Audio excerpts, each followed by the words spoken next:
Evangelio según Mateo, capítulo 6, los versos del 6 al 13. Leo en el nombre del Padre, y del Hijo, y del Espíritu Santo. Mas tú, cuando ores, entra en tu aposento y cerrada la puerta, ora a tu Padre que está en secreto, y tu Padre que ve en lo secreto te recompensará en público. Y orando, no uséis vanas repeticiones como los gentiles, que piensan que por su palabrería serán oídos. No os hagáis pues semejantes a ellos, porque vuestro Padre sabe de qué cosa tenéis necesidad antes que vosotros le pidáis. Vosotros pues oraréis así: Padre nuestro que estás en los cielos, santificado sea tu nombre. Venga tu reino, hágase tu voluntad, como en el cielo, así también en la tierra. El pan nuestro de cada día, dánoslo hoy, y perdónanos nuestras deudas, como también nosotros perdonamos a nuestros deudores. Y no nos metas en tentación, mas líbranos del mal, porque tuyo es el reino y el poder y la gloria por todos los siglos. Amén. Espíritu Santo de Dios, que estás en medio nuestro, que te estás entronado en este lugar, la palabra que ha sido leída, ministrala a nuestro corazón, ponla en nuestra mente, siémbrala allí, que tomemos conciencia de la misma, para que sea palabra buena, palabra de vida, palabra de bendición, refrigerio a nuestros huesos. Santifícanos por medio de ella. Consagra, Señor, esta palabra, sepárala en nuestro corazón como cosa valiosa, apartada para ti, y que podamos vivir por ella. Y en el vivir por ella, en ese testimonio de vivir la palabra, descubramos cuán rico y delicioso es la bendición que proviene de ti cuando somos obedientes. Esto, Señor, en el nombre de Jesús, en el cual está reservada toda la gloria. Amén, amén, amén. Se puede sentar. Les recordamos que hemos venido utilizando este texto porque en ese primer sermón que encontramos en el Evangelio según Mateo, el Señor se dirige a la multitud y hace un resumen básicamente de lo que es vivir el reino de Dios y su justicia. Habla del reino de Dios que se ha acercado por medio de Jesucristo. Habla de que es un reino de justicia, de paz, de solidaridad con el menesteroso. Pero también le da a la audiencia, le da a sus oidores los principios fundamentales para vivir en la bendición que Dios en su propósito ordenó para los fieles. Dios ha querido que vivamos en bendición. Dios ha querido que tengamos una vida plena, rica, abundante. De hecho, el Señor en otro de los evangelios está recogido en el verso 10 del capítulo 10 del Evangelio de Juan, que en un momento particular le dice a los discípulos: el enemigo no ha venido otra cosa que no sea a matar, a destruir, a robar, mas yo he venido para que tengan vida y la tengan en abundancia. Así que el Señor ha diseñado una vida para nosotros de prosperidad, de bendición, pero el ser humano tiene que anhelarla. Y para nosotros poder vivir en la bendición del Señor, tenemos que buscar el rostro de Dios, tenemos que buscar el rostro del Señor.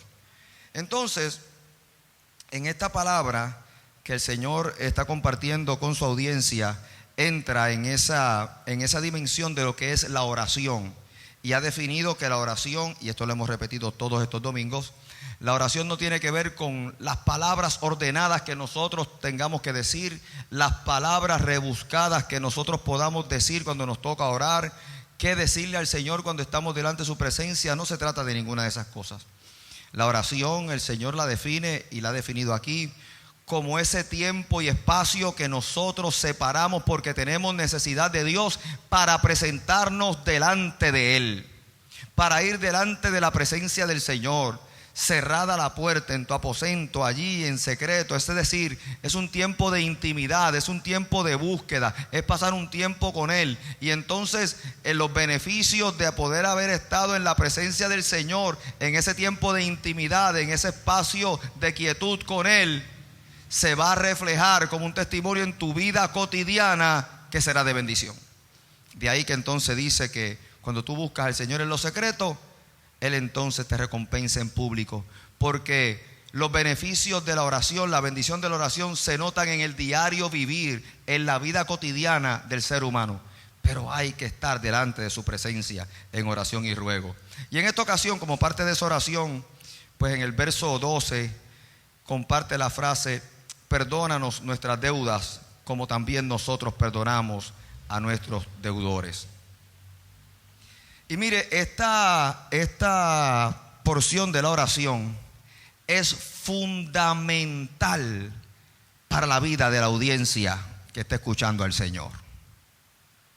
Yo no sé cuántos de ustedes puedan tener deudas, y cuando utilizamos la expresión muy probablemente con un 90% de asertividad, podemos pensar que nos viene a la mente alguna cuestión económica, alguna cuestión financiera.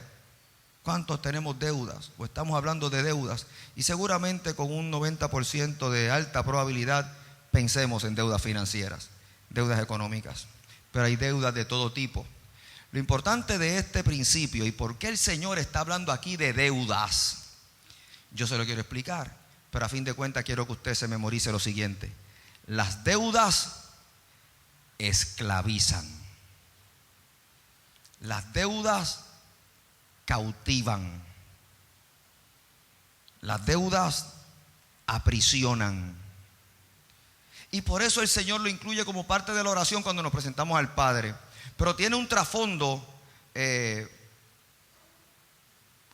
la gente que lo está escuchando lo conoce porque es parte de su vivencia cultural, y es el siguiente: eso parte del sistema esclavista que se daba en las comunidades greco-romanas del tiempo de Jesús. Nosotros tenemos quizás un conocimiento acerca de la esclavitud, y cuando pensamos en esclavitud pensamos en que por el color de la piel, allá los colonizadores del Nuevo Mundo trajeron gente de otro color en menosprecio y en menoscabo de su vida cotidiana, los trajeron a la fuerza para hacer la fuerza laboral aquí en América y sobre eso levantar sus riquezas y levantar un nuevo país. Y se trató básicamente de mirar con indignidad al otro, no reconocer su humanidad, no reconocer sus derechos, traérnoslos como si fuera una mercancía, ponerlos aquí para que trabajen. Y de hecho gran parte del sistema económico del Nuevo Mundo se basó en esa relación de esclavitud, donde unos trabajaban para el beneficio de otros. Y muy marcadamente uno sabía quién era esclavo, no porque lo dijera en ningún sitio. El distintivo era el color de la piel. Los negros eran los esclavos y vivían aparte. Y eso es lo que nos viene a la mente cuando pensamos en el sistema esclavista.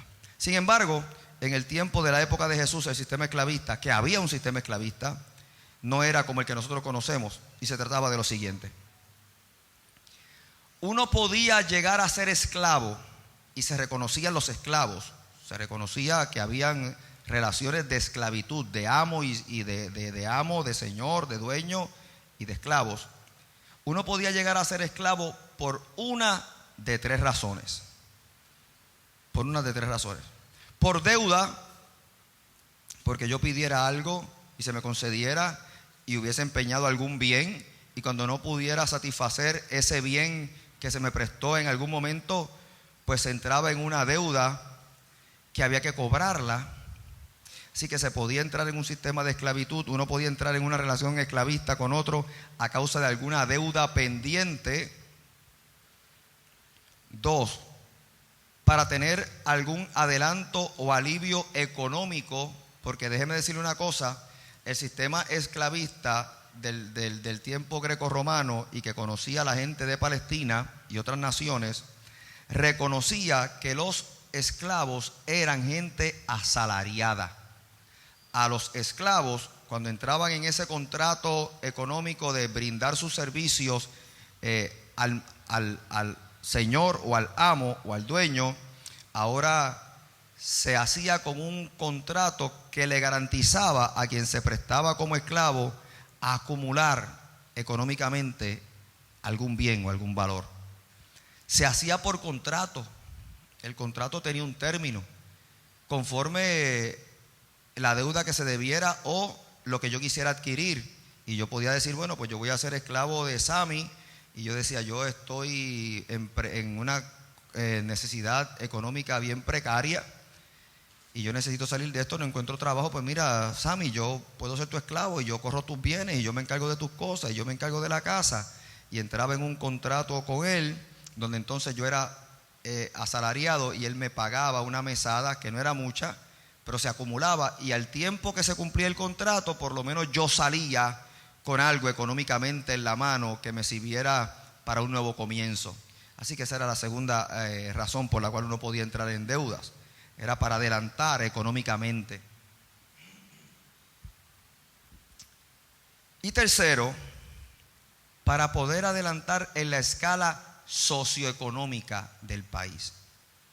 El primero es por deuda, el segundo para adelantar económicamente y el tercero para adelantar en la escala socioeconómica del país.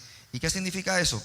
Pues que yo brindaba mis servicios para yo buscar tener standing, algún otro valor, un reconocimiento social en la comunidad en la cual, o en el país en el cual yo pudiera estar. Y yo decía lo siguiente: habían gente con profesiones que, buscando subir en la escala social del país, lo que hacían era lo siguiente.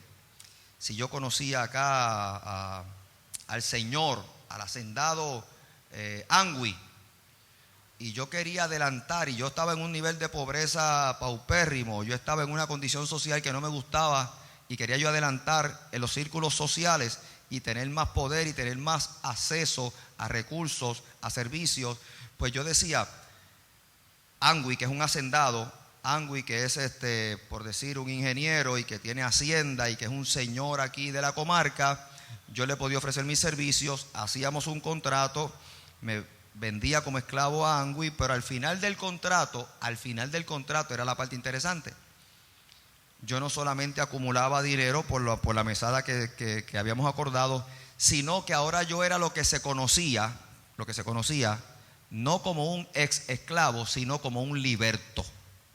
Y en la escritura, cuando usted examina los evangelios, usted va a encontrar que se habla de los libres, de la gente libre, de las personas libres, y se habla de los libertos. Los libertos han sido personas que estuvieron en un tiempo de esclavitud, pero que alcanzaron su libertad. Pero lo importante no es que haya sido esclavo, es de quién fuiste esclavo. Porque no era lo mismo ser un esclavo por deuda, y yo pues le debo allá hasta los riñones a Sammy, y ese contrato es eterno hasta que le pague, haber sido esclavo de Angui, porque como Angui es un hacendado y tiene título en la comarca, ahora a mí se me reconocía no como Ramón Díaz, aquel de por allí, era Ramón Díaz, el liberto de don Angui. Y eso me adelantaba en la escala socioeconómica del país. Me daba standing y acceso a servicios, acceso a bienes, y se adelantaba. Así que me disculpan. Así que había el reconocimiento de relaciones esclavistas y esclavizantes en el tiempo de Jesús, pero era por esos tres motivos: o por deuda, o por adelantar económicamente, o por adelantar en la escala socioeconómica del país. Lo que pasa es que, aunque pudiera parecer beneficioso de entrada, quien entraba en una relación de esclavitud con otro perdía sus derechos. Ahora era una propiedad. Ya no era tanto una persona, sino una propiedad de aquel con quien yo entré en el contrato esclavista. Ahora yo perdía mis derechos y era esclavo de Samuel, o yo perdí mis derechos y soy esclavo de Angui. Y hasta que el contrato no se acabe o la deuda sea saldada, mi vida le pertenece. De hecho, cuando usted examina en el Antiguo Testamento, hay un pasaje de una viuda que en un momento particular, la viuda está preocupada por lo siguiente: la viuda no solamente había perdido a su esposo, sino que tenía un hijo, tenía unos hijos, y los acreedores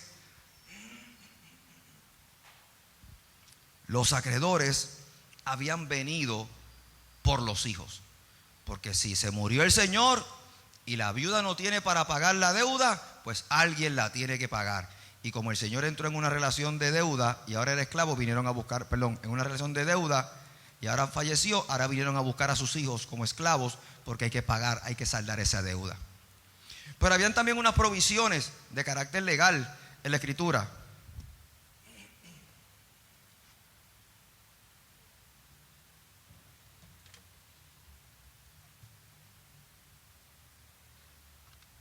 Mis hermanos, discúlpenme, y discúlpenme los que están por allá. Tengo la garganta muy mal. Disculpen.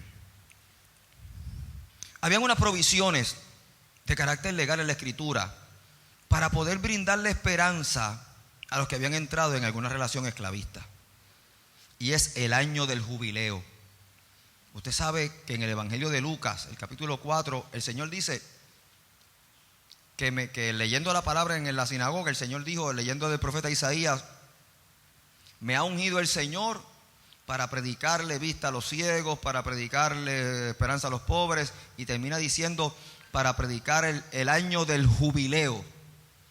El año del jubileo es una disposición legal del Antiguo Testamento que lo que establece es que al año 50, cada 50 años, cada ciclo de 50 años, ese año será uno especial donde la tierra no se labrará. Se dejará descansar la tierra, no se labrará. Y se le dará el perdón a todos los esclavos. Y ese año cada esclavo podrá regresar a su casa. Y se le devolverán sus tierras. Es decir, que si un esclavo por deuda había perdido sus tierras y ahora eran de Samuel, al año del jubileo, cuando cayera el año del jubileo, Samuel me tenía que dar la libertad, dejarme irme con los míos y me devolvía la tierra que una vez yo empeñé por deuda. Por eso es que es tan importante cuando el Señor dice, me mandó el Señor a predicar el año agradable del Señor, el año del jubileo, porque todo el mundo esperaba ese año, porque ese año se saldaban las deudas. Lo que pasa es lo siguiente, era cada 50 años y la expectativa de vida de los varones era como de 40. Así que suerte con aquellos que hubiesen vivido 50 años o más para experimentar el año del jubileo. Pero con mucha probabilidad, muchos morían siendo esclavos. Así que esto para tener un contexto de ser esclavo. Y era esclavo el varón de la casa y los suyos. Así que era un sistema esclavista en el cual una vez se entraba en él, se perdía hasta la dignidad de la persona, porque ahora era tratado como una propiedad del otro. Entonces, cuando entendemos este trasfondo, es que entendemos por qué el Señor está hablando de deudas en una oración. Por qué el Señor, cuando está enseñando a orar a los discípulos en aquel primer gran discurso, cuando habían cientos o miles de personas escuchando absortos su discurso, su palabra poderosa, su palabra de esperanza, su palabra que tiene un trato preferencial con los menesterosos, con los pobres, con los niños, con las mujeres, con los enfermos, con los dolidos, con los alienados. La palabra que tiene un trato preferencial con el que está en necesidad. Porque el Señor, cuando nos enseña a orar e ir delante de la presencia del Padre, tiene que hablar de deudas. Porque entendiendo este trasfondo, las deudas esclavizan, las deudas cautivan, las deudas aprisionan y se pierde la vida propia. Y ahora tenemos un Señor que puede ser don Samuel o puede ser don Angui, y ese es el Señor de mi vida y de mi casa, porque ahora me posee, ahora es mi dueño. Ahora mi vida está circunscrita a su voluntad. Por eso el Señor habla: perdónanos nuestras deudas, con otra cláusula, como también nosotros perdonamos a nuestros deudores. Pero ojo, vamos a entrar entonces en el detalle. Mire,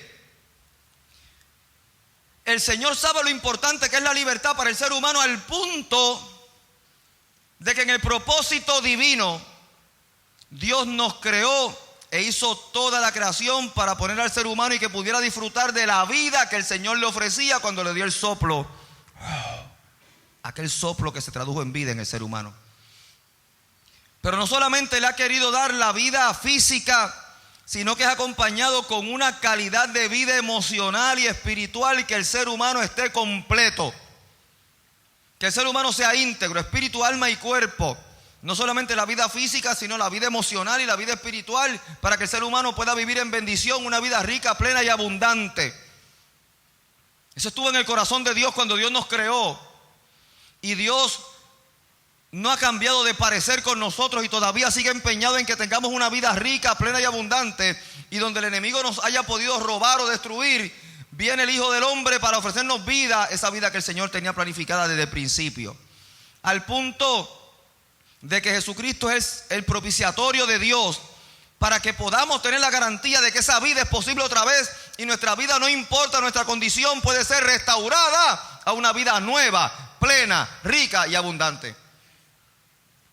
El Señor está tan comprometido con nuestra vida que una vez nosotros reconocemos al Dios de la historia encarnado en Jesucristo y venimos y confesamos nuestros delitos y pecados y le reconocemos como nuestro Señor, como aquel que se enseñorea sobre nosotros, como aquel al cual le entregamos nuestra voluntad, nos dice: apréndete una cosa, he aquí, de ahora en adelante todas las cosas son hechas nuevas. Las cosas viejas pasaron. Es decir, si tenías alguna deuda, eso ya pasó. Las cosas son hechas nuevas. Porque Dios está empeñado en el ser humano que ha caído, darle la oportunidad de un nuevo comienzo para que disfrute de la vida plena y abundante que diseñó para él y para ella. Pero si estamos entrados en deudas, o si estamos entrados en relaciones esclavizantes, es otro quien se enseñorea sobre nosotros. Por eso esta oración dice: Señor, perdónanos nuestras deudas, porque quien está libre de deuda, en este contexto que le enseñé, quien está libre de deuda es libre. Y el Señor es nuestro Salvador. Déjeme abrir un paréntesis para que usted. Salvador significa libertador. Jesús significa libertador. Mira Jesús. Allí usted tiene un libertador, mire. Se llama Jesús de nombre. Mira Jesús. Junior es Jesús Cordero. Otro, cuyo nombre significa en su origen libertador. Joshua. El nombre del Señor. Yeshua. Libertador. El nombre del Señor significa libertador. Pero mire qué tremendo. Mire que no es casualidad que el Señor, el nombre del Señor signifique libertador. Es decir, el que otorga la libertad. Que cuando el Señor llamó a Moisés en el desierto, y le hizo aquel llamamiento santo para que fuese como líder a hablarle a Faraón y trajera al pueblo, de un pueblo que estaba cautivo en una esclavitud tremenda por 400 años, lo trajera a una tierra que fluye leche y miel para que fueran libres y los propósitos de Dios se cumplieran en ellos. Moisés le pregunta al Señor: ¿y quién le voy a decir yo que tú eres? ¿Cuál es tu nombre? Y el Señor le dice: mira, dile que el yo soy te envió, que yo soy el que soy. Pero no le dijo nombre, que yo soy el que soy. Pero a renglón seguido, en esa misma lectura, dice que el Señor le dijo: mira, dile que yo soy Yahvé. Yahvé. ¿Sabe qué significa Yahvé? El que liberta. Así que Dios, que no necesita nombre, cuando Moisés le pidió por uno: pero ¿y cómo te voy a llamar? ¿Quién le voy a decir a la gente que tú eres? Dice: mira, yo soy el que soy. Pero eso no es un nombre. Yo soy el que soy, eso no es un nombre. Pero entonces, viendo la necesidad de Moisés, le dijo: mira, dile que Yahvé te envió. Y Yahvé significa el que liberta. Pues entonces eso al pueblo le hizo sentido, porque si iba a haber un acto de liberación, ¿quién me envió? El que liberta, Yahvé. Entonces no es casualidad que Jesús, la encarnación del Dios viviente, de aquel que liberta, se llame libertador. Así que Dios está empeñado en que la vida del ser humano sea una de libertad, para poder disfrutar de la vida plena, de la vida física, emocional y espiritual que el Señor nos ofrece. Tenemos que ser libres. Pero se habla de libertad cuando hemos experimentado la esclavitud. Y por eso entonces el Señor dice en esta oración: aprendan a orar también y a presentarse delante de Dios, del Padre que está en los cielos, diciendo: perdónanos nuestras deudas.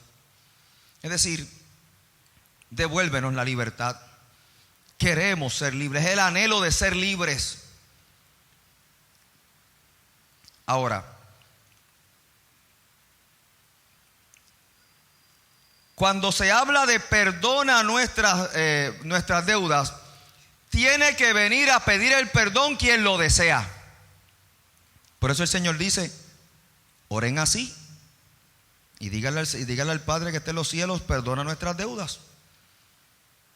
Tú tienes que ir a pedirlo. Tú tienes que ir en la búsqueda de ese perdón, porque te lo otorga otro. Te lo otorga quien domina sobre ti. Tú lo pides y aquel te lo otorga. Y el perdón restablece la relación. El perdón liberta, porque la deuda esclaviza, la deuda aprisiona, la deuda cautiva, pero el perdón liberta. ¿Me entendió? El perdón liberta, pero hay que ir a pedirlo, a sabiendas de que el Padre que está en los cielos siempre estará presto para perdonar a quienes vengan solicitando el perdón. Pero el que va a solicitar el perdón no es que va a solicitar un préstamo, no es como déjame aplicar aquí. El que va en la solicitud del perdón es porque lo anhela, va con arrepentimiento. El perdón del que nos habla la Escritura va acompañado de un principio fundamental que es lo que nos mueve a ir a pedir perdón: el arrepentimiento, la metanoia. Y la metanoia es la palabra que define una manera nueva de hacer las cosas.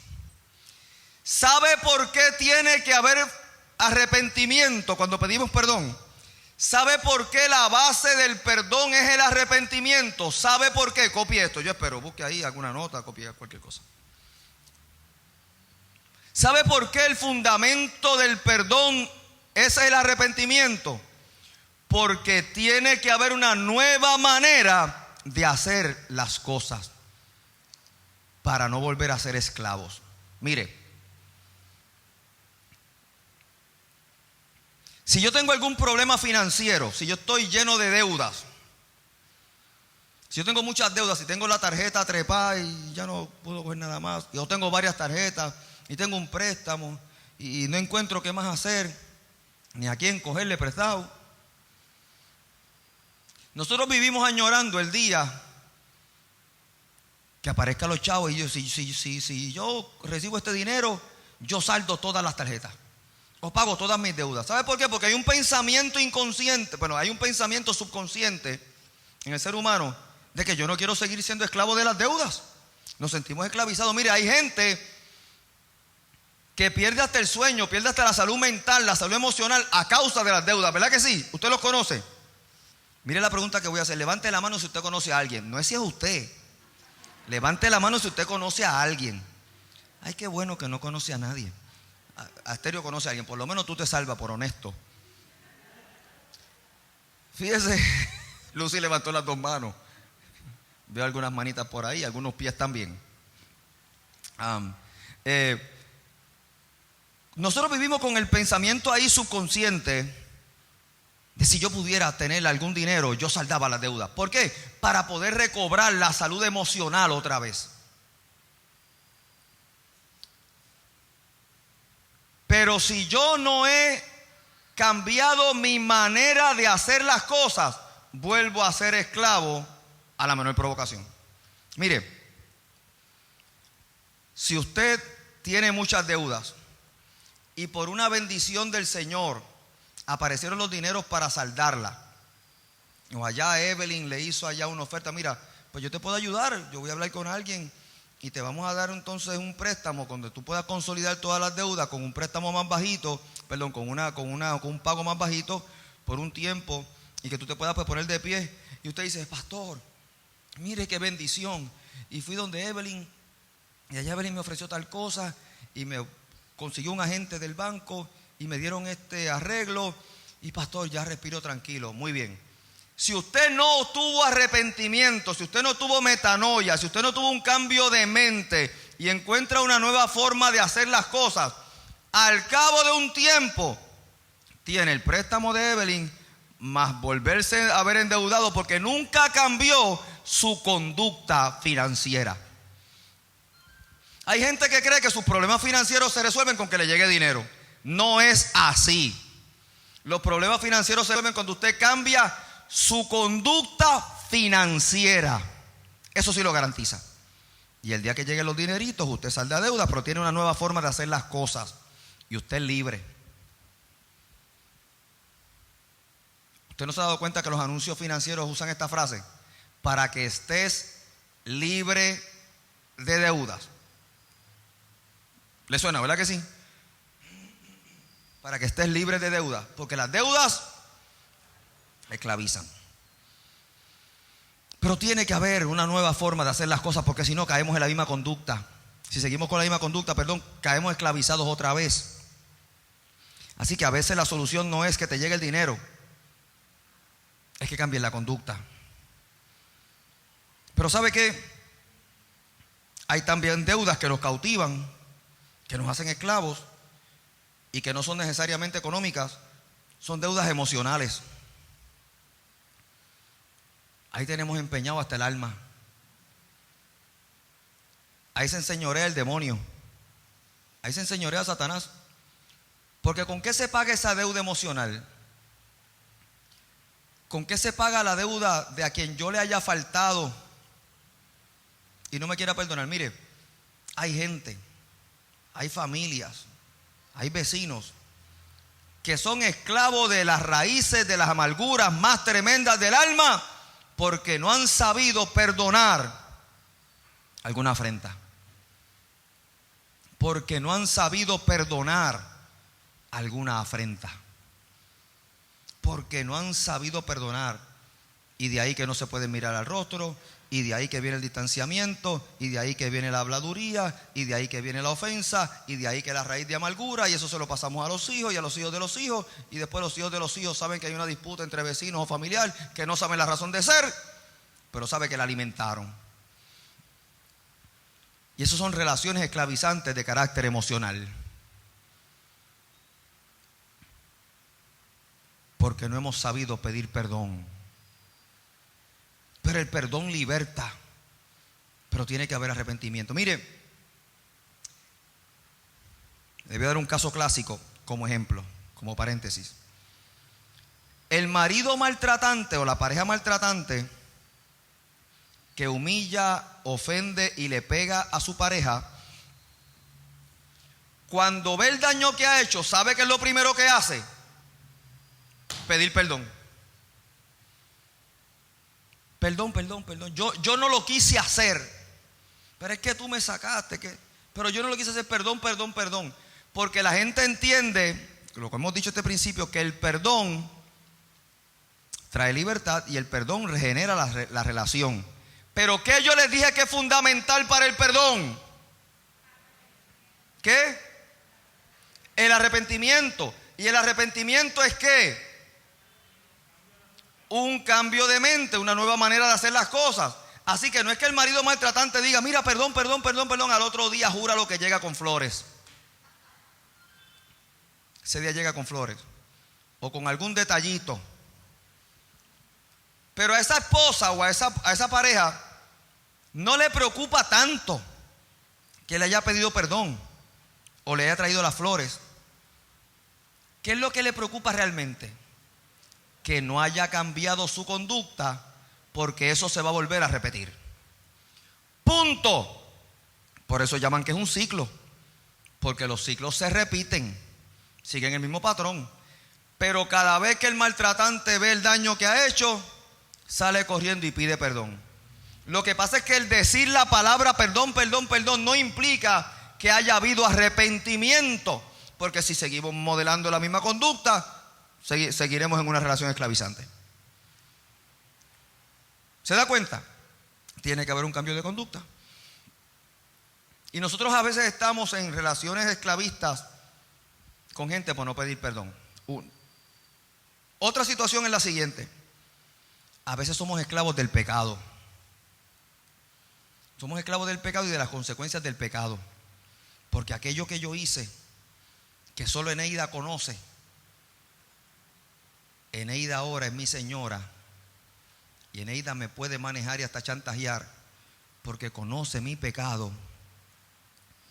y me manipula y soy esclavo de ella.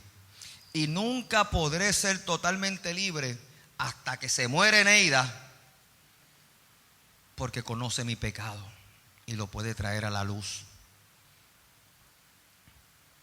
Pero entonces el Señor tiene una fórmula que es ganadora y que es una máxima. Y el Señor nos enseñó que la verdad nos hace libres. Porque a la que entonces hay una confesión de la verdad, cuando venga Eneida con el chisme, ya no tiene los efectos de poder dominar en mi vida, porque la verdad me ha libertado. ¿Se da cuenta? Hay otras situaciones de esclavitud cuando las consecuencias del pecado no me hacen merecedores de la gracia. Hay gente que por sus conductas anteriores y por las consecuencias de su conducta entiende que ahora son esclavos de su pasado y no merecen gracia y favor ni de Dios ni de nadie. ¿Entendió? Hay gente que por las consecuencias de su pecado o por su vida pasada entienden que no son merecedores del favor y la gracia del Señor ni de nadie, porque son esclavos de ese pasado. Entienden que ese pasado los definió. Oye, la palabra nos ha dicho que no hay ninguna cosa creada, no hay ninguna cosa en ningún sitio, ni en los cielos, ni en la tierra, ni en lo profundo de la tierra, que nos pueda separar del amor de Dios. No hay ninguna.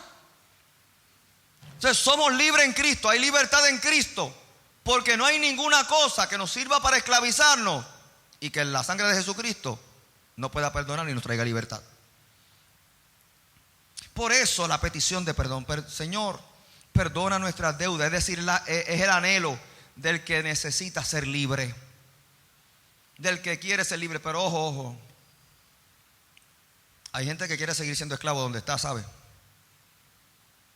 El Señor te va a otorgar el perdón cuando tú vayas con arrepentimiento a solicitarlo. Y habrá un nuevo comienzo. Mientras tú no vayas en esa solicitud de perdón, tú le estás diciendo al Señor: perfecto, lo que tú dices suena bien, pero a mí me gusta hacer lo que estoy haciendo donde estoy. Así que, por eso, Señor, perdona nuestras deudas emocionales, nuestras deudas económicas, para yo poder disfrutar del año del jubileo, regresar a los míos, regresar a mi tierra, tener un nuevo comienzo, tener esperanza, ser restituido, poder empezar otra vez. ¿Les hace sentido? De eso se trata el Evangelio. Y Cristo es la garantía de esa libertad, porque rompe los yugos, rompe nuestras cadenas, como dice el corito. Cristo rompe nuestras cadenas. ¿Para darnos qué? Libertad. Cristo rompe las cadenas, y ese corito sigue siendo una máxima y nos trae libertad. Ahora, la segunda parte de esa consigna es: Padre, perdónanos nuestras deudas para nosotros ser libres. venimos con arrepentimiento porque no queremos repetir la misma conducta. Como nosotros perdonamos a nuestros deudores. Recuerde que este discurso el Señor lo está dando cuando está enseñando la vivencia de lo que es el reino de Dios que se ha acercado por medio de Jesucristo. En el reino del Señor se pide perdón, porque el perdón trae libertad. En el reino del Señor el perdón va precedido del arrepentimiento, porque es un cambio de conducta. Pero en el reino del Señor también se vive perdonando, porque así como yo anhelo la libertad de mi alma, así como yo anhelo la vida plena, rica y abundante que el Señor me ofrece, también tengo que estar a la disposición de aquel que también quiera vivir rica y plenamente y que está atado y está cautivo y está esclavizado. Y si a mí, de hecho en la escritura hay una parábola de que va un hombre con una deuda a pedir que se le condone la deuda porque debía mucho, y el Señor le condona la deuda. Perfecto, está bien, vamos a hacer un trato, no me debes nada, y se va lo más contento. Pero a renglón seguido se encuentra con otro que le debía algo a él mucho menor, que también vino con la misma actitud. Mira, chico, yo no te puedo pagar, vamos a hacer un ajuste. Y no, me pagas o me pagas, pues sigue siendo esclavo. Y es que buscamos el perdón para nosotros y la libertad para nosotros, pero no estamos tan dispuestos a dársela al otro que también la necesita y la anhela y la quiere. Y somos locos con que nos perdonen la deuda económica a nosotros, pero yo tengo que ganarle la deuda que aquel me debe a mí económicamente también. O dos, peor, no estoy dispuesto a perdonar la deuda que aquel tiene emocionalmente conmigo. Pues no, pastor, tu pecado yo lo sé y no me moleste porque lo cuento. O las consecuencias de tu pecado, míralas ahí, mira lo que hiciste. Y cuando uno quiere echar para adelante, hay quien le recuerda a uno, mira lo que te pasó. Es decir, tú no te mereces un nuevo comienzo. Y cuando nos entusiasmamos con una nueva vida, o con un nuevo matrimonio, o con nuevos proyectos, o con nuevos estudios, nos señalan, mira lo que hiciste la otra vez. Y estamos todavía esclavizados emocionalmente de nuestro pasado. Mire, yo conozco a esta persona que me decía, y esto yo lo conté en una ocasión, es un eufemismo, ¿verdad? En un superlativo, en una gran exageración, pero él decía, mire, pastor, yo he cometido un pecado en mi vida, uno. Esa era su exageración, ¿verdad? Seguramente ha cometido muchos pecados, pero él decía, mira, pastor, yo he cometido un pecado, uno. Y yo no he podido echar para adelante porque a mí los que me quieren y los que dicen quererme toda la vida me han recordado ese pecado. ¿Sabes que esa persona es esclavo emocional de los otros, de quienes lo señalan? ¿Sabe lo que le pasó a Judas? Mire, Judas fue un bárbaro. Judas, después de haber andado con el Señor, lo traicionó, pero fue tan bárbaro como Pedro. Fue tan bárbaro como Pedro, ¿sabe? Los dos lo traicionaron, los dos lo negaron. Lo que pasa es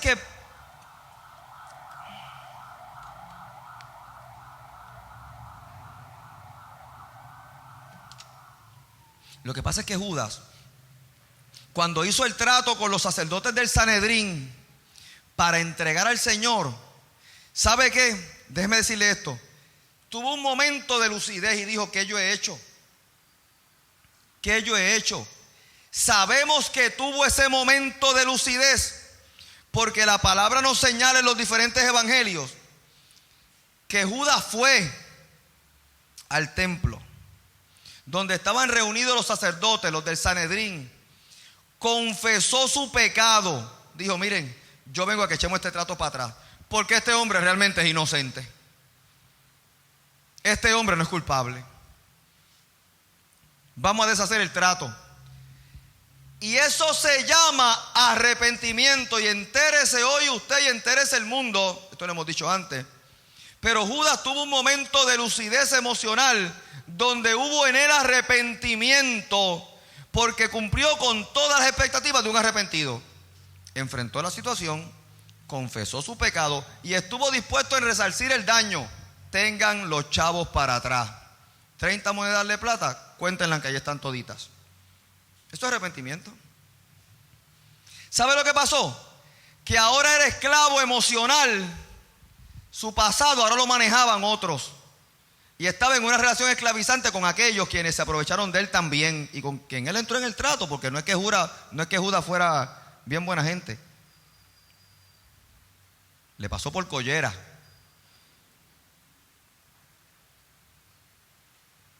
Por pillo, por corrupto, por lambío, por esmayado. El Señor bendiciendo gente y él pensando, ¿de dónde viene mi bendición? Y mira los chavos corriendo. Y mira lo que hizo aquella. Y el Señor bendiciendo a la gente y él buscando la suya. Entonces, pero cuando tuvo el momento de arrepentimiento, fue, confesó, quiso resarcir el daño. Aquí tienen los dineros. Pero aquellos quienes participaron con él no estuvieron dispuestos a perdonarlo. No, el que te enjabonó, que te afeite. No.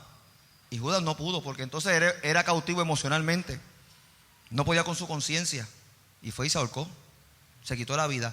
Pero hay gente que no tienen vida desde que su pasado los marcó. Y son esclavos emocionales del pasado que arrastran. Porque no han recibido el perdón de quienes se suponen que los ame. Mire, yo no sé usted, pero mis hijos, aquí se va a enterar Milieda ahora, pero no abuses de lo que voy a decir. Mis hijos quizás no saben que yo siempre voy a estar presto para perdonarlos. No significa que siempre voy a estar presto para aplaudirle su pecado, pero para perdonarlos sí, porque los amo y son mis hijos. Y quiero que lleguen a mi casa y se sienten a la mesa y busquen a papá y se acurruquen conmigo, porque no hay mejor lugar donde mis hijos puedan estar que delante de la presencia del Señor y abrigados junto a mí. No hay ningún otro sitio. No importa quién se encuentren en el camino. Mi hija, yo le he dicho recientemente, acuérdate una cosa. Que yo te he dicho, Mili, acuérdate una cosa. ¿Qué es de lo que te tienes que acordar?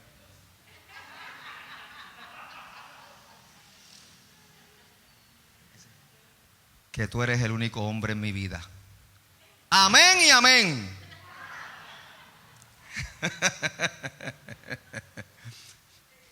Porque hay una máxima detrás. Hay una máxima detrás. No importa quién conozcan, no va a estar ni más segura ni mejor que conmigo.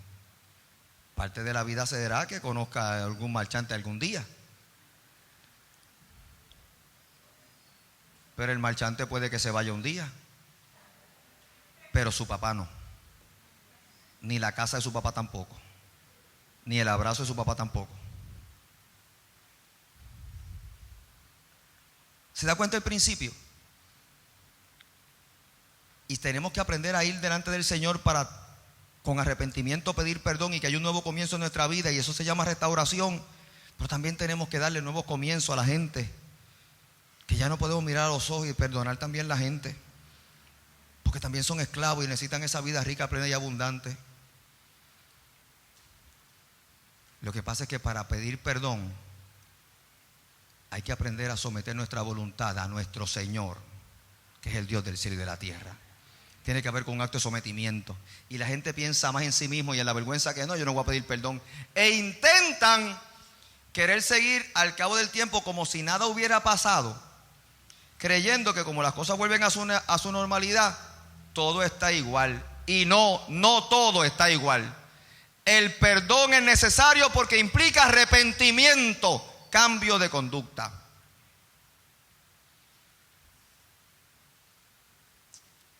Perdónanos nuestras deudas, como también nosotros perdonamos a nuestros deudores. Porque quien esté en una deuda emocional conmigo merece ser libre.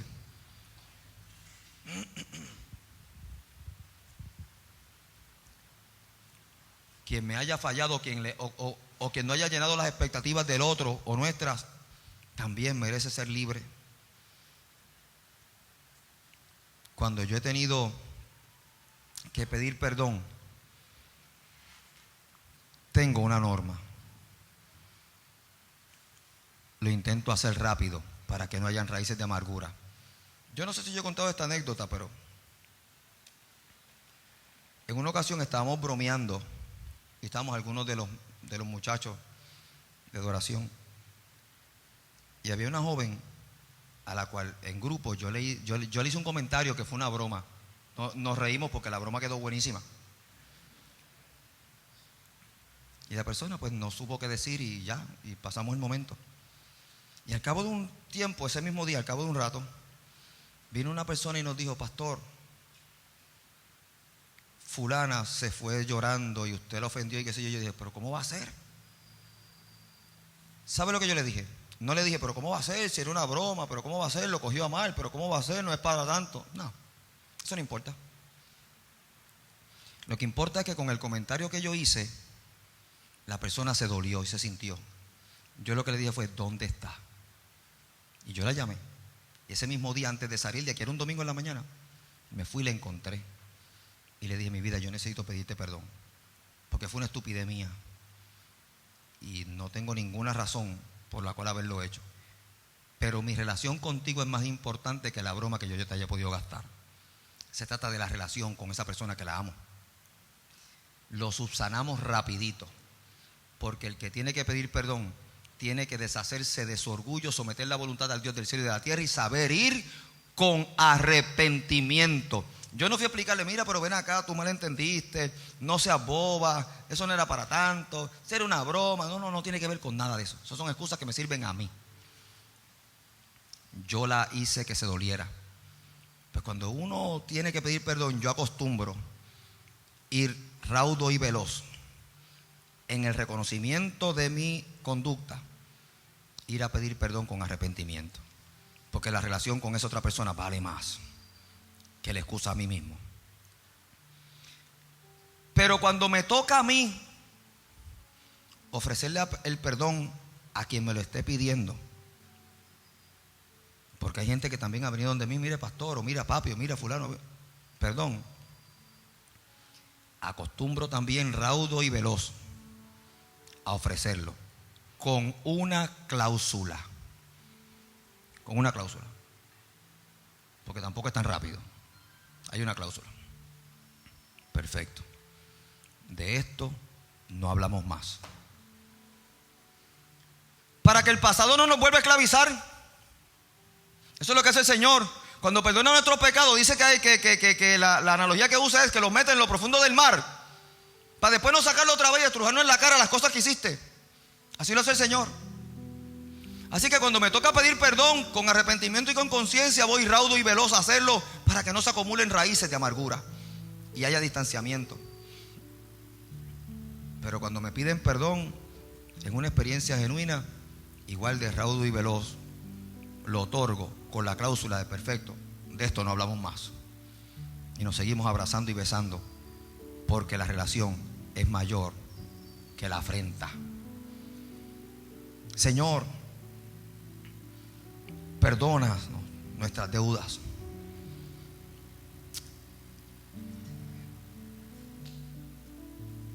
Y yo tenía muchas deudas delante del Señor. Y el Señor un día me enseñó que en la cruz del Calvario, su Hijo Jesucristo extendió sus manos y me decía: si esto es por ti, es para que seas libre.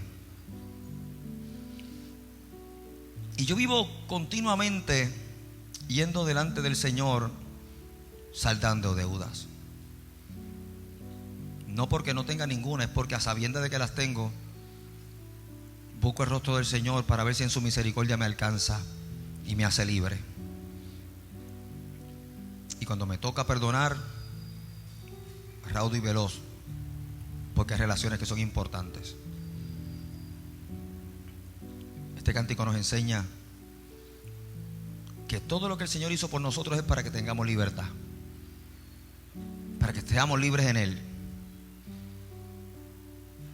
para que no seamos propiedad de nadie, ni física, ni emocional, ni espiritual. Que se rompen las cadenas, que se caen los cepos, que podemos ser libres. Y por eso queremos dar testimonio de su amor.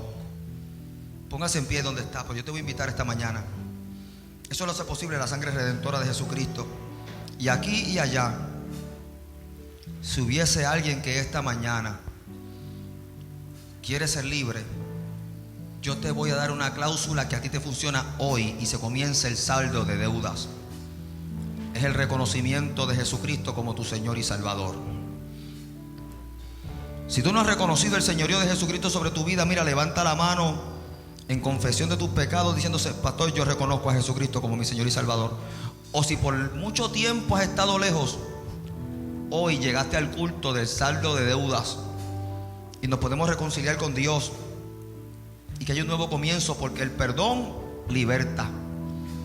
Y si hay alguna persona que se quiere reconciliar con el Señor, usted levanta la mano y donde está, porque queremos orar por ti para que sea mañana de libertad.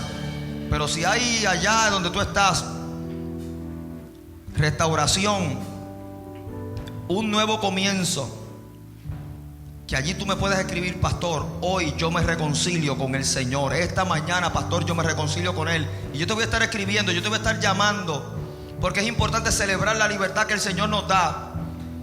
Y vamos a hablar y vamos a testificar y vamos a decir de su amor por siempre, por cuanto nos ha alcanzado y nos ha hecho libres. Pero si aquel quiere ser libre o aquella quiere ser libre esta mañana, levanta tu mano, porque vamos a orar y se rompen los cepos, se rompen las cadenas aquí y allá donde tú estás también. Y vamos a confesar a Jesucristo. Y hoy hay un nuevo comienzo para ti y para los que están acá. Un nuevo comienzo que se da con restauración cuando haya un arrepentido. El perdón está garantizado y la vida nueva también es aquí. Todas las cosas son hechas nuevas. Yo lo necesito. Yo también. Si eres tú quien se reconcilia con el Señor, allá tú me escribes. Si eres tú, levanta tu mano, porque vamos a exaltar su nombre mientras lo decimos cantando. Venga, iglesia.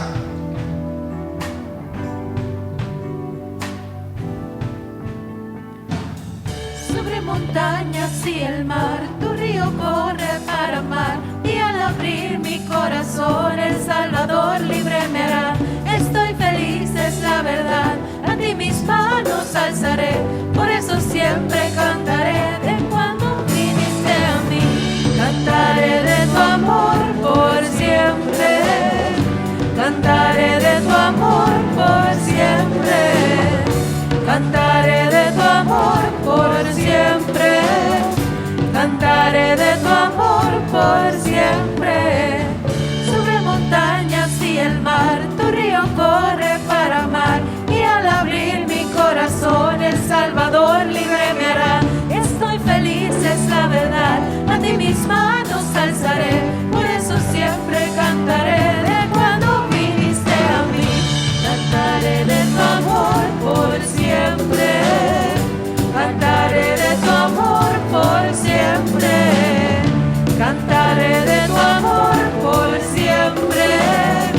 Cantaré de tu amor por siempre. Estamos cantando. Dicen que es locura, pero cuando el mundo vea tu luz, estará también como cantamos hoy. Cantaré de tu amor por siempre. Cantaré de tu amor por siempre. Cantaré de tu amor por siempre. Cantaré de tu amor por siempre. Sí, Señor, te amamos. Gloria a tu nombre, Jesús. Señor y Salvador nuestro, se trata de libertad. Se trata de ser libres en Cristo Jesús. Se trata de que hoy nuestra amiga y hermana Yamaris Torres es una de las que dice: hoy yo me reconcilio. Y allí te visita el Señor. Se rompen las cadenas. Hay restauración. ¿Cuándo? En algún momento. Ahora, aquí, allí, donde está. Mire, denle un aplauso al Señor, porque ciertamente de eso se trata la sangre redentora de Jesucristo. Y nosotros aquí por ti cantaremos de su amor por siempre. Pero habrá alguien más que esta mañana se reconcilia con el Señor. Habrá alguien más. Si eres tú, tú me escribes ahora mismo.